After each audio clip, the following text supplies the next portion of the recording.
I have seen her sketches where you were like the mum, and then it was you, and then in one of the things she throws a chappal on you.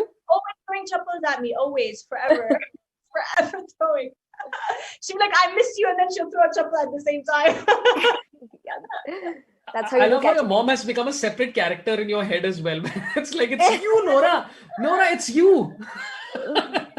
I read comments where people are like, oh, that's her mom. That's nice. She actually features in her videos. But the joke is, that's not my mom. That's me. You know.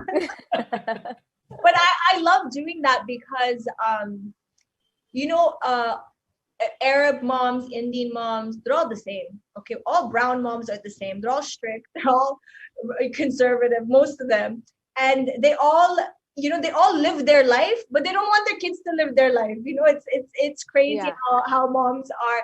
And I found my upbringing, my protective, conservative upbringing. At that time was not funny. At that time was scary. But growing now that I'm older and stuff, I look back and I meet a lot of other women. And men also who had the same upbringing, and we all laugh about our stories, you know. So I thought, what's the best way to relate to my younger audience than to show them that, listen, we all had that mom, you know, we all had that you know, upbringing where we were never allowed to do anything. And for me, I find it hilarious because now I laugh with my mom, obviously, because she never knew I was going to become, you know, what I am today. She didn't even want me to travel, you know. So like we come from a background where, you know, women don't travel alone and stuff like that. And I just picked up my bags and was like, bye, I'm going to the other side, you know, of the world. And it's just like people are, when I say we come from a background, most of everyone's backgrounds is the girl gets older, she gets a bit of education, she gets married, she has kids, khatam. You know, that's it. Nobody really dreams and thinks big. And then when you start to dream, it's almost like, oh, well, it's not going to happen. And it's not that people are negative. It's just that nobody knew better. You know what I mean? That's what everybody kind of knew. Everyone with scope was narrow and scope of vision was narrow. And that's okay. But I started breaking barriers, and I think my mom looks at it now like, oh, okay, wow, like this is crazy. Like just the other day I was, you know, throwing chappals at you because he was dancing in your room. So my mom threw chappals at me for everything.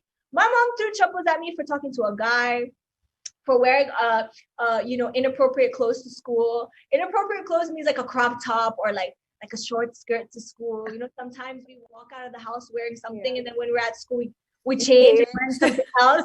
And then she's very weird. She has this like 7th or 8th sense. She's like some superhero from Marvel movies, because something tells her, you know, she's in the kitchen doing dishes and something tells her like, your daughter has changed into inappropriate clothes at school. Go and see her. So she just shows up at my school for no reason. And she never shows up at my school. And then she's just there in the hallway standing, waiting for me. And there I am in that crop top and skirt. I'm just like, why are you even here?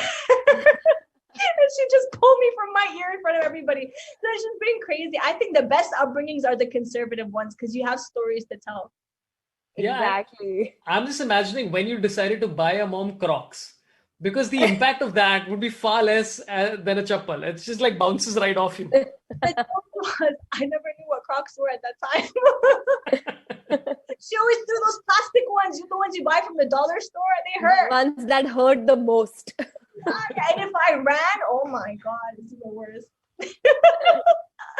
But yeah.